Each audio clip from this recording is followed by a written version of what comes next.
স্বরাষ্ট্র উপদেষ্টা জাহাঙ্গীর আলম বাংলাদেশ সেনাবাহিনীর অবসরপ্রাপ্ত এই কর্মকর্তার পদত্যাগের দাবি উঠেছে। জুলাই আগস্টের আন্দোলনে নেতৃত্ব দেওয়া ছাত্র জনতার পক্ষ থেকেই এ দাবি তোলা হয়েছে।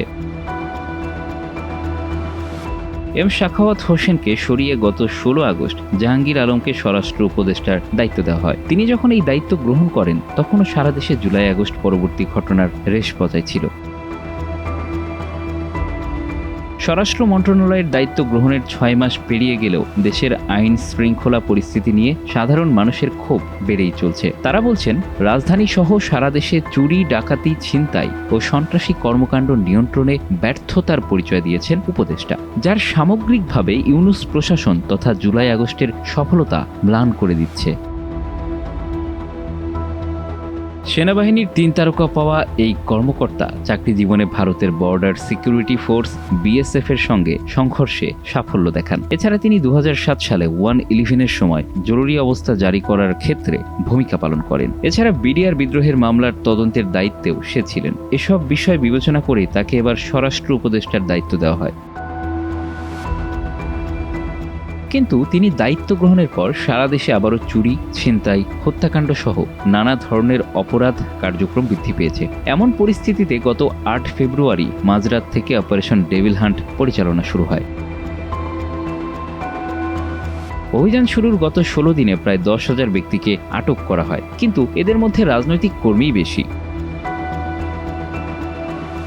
ক্ষমতাচ্যুত দল আওয়ামী লীগের পক্ষ থেকে শুরু করে এই অভিযান নিয়ে প্রশ্ন তোলা হয়েছে। তাদের দাবি, আইন শৃঙ্খলা রক্ষার নামে তাদের নেতাকর্মীদের হয়রানি ও নির্যাতন করতে এই অভিযান। মূল অপরাধীরা এই অভিযানের অধরাই থেকে যাচ্ছে। অপরাধ বিশেষজ্ঞরা বলছেন, জুলাই আন্দোলনের সময় বিভিন্ন থানা ও ফাঁড়ি থেকে সব মিলিয়ে 5,750টি অস্ত্র লুট হয়। তার মধ্যে এখনও বেহাত 1,384টি। লুণ্ঠিত অনেক অস্ত্র পেশাদার অপরাধীদের হাতে গেছে, যেটি উদ্ধারে কার্যকর কোনো ব্যবস্থা গ্রহণে ব্যর্থ হয়েছেন উপদেষ্টার নেতৃত্বাধীন প্রশাসন। পুলিশের পরিসংখ্যান বিশ্লেষণে দেখা যায়, গত জানুয়ারিতে সারা দেশে হত্যাকাণ্ডের শিকার হন 294। এ সময় 171টি চুরি, 71টি ডাকাতি, 105 অপহরণ এবং নারী ও শিশু নিপীড়নের ঘটনা ঘটে 1,440টি। গত বছর একই সময়ে হত্যার শিকার হন 231 জন, ডাকাতি 29, চুরি 141, অপহরণ 43, নারী ও শিশু নিপীড়নের ঘটনা ঘটে 1043।